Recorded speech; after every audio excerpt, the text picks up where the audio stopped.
2 years back ఇతన్ని వారిని arrest చేయడం జరిగింది.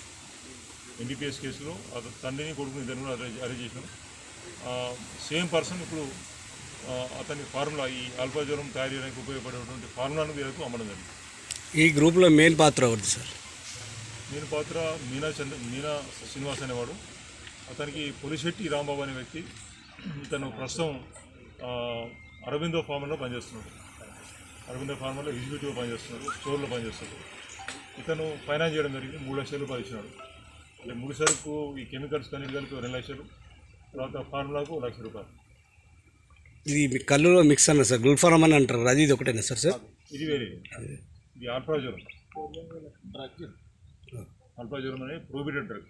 అంటే ఇది మొత్తం తయారైన తర్వాత అంటే ఎవరికి అమ్ముదాం అనుకుని వీళ్ళు ఇట్లా ప్లాన్ కళ్ళు తయారు చేసే వాళ్ళకి అమ్ముదామని చెప్పి అనేది ఇలా ఆలోచన.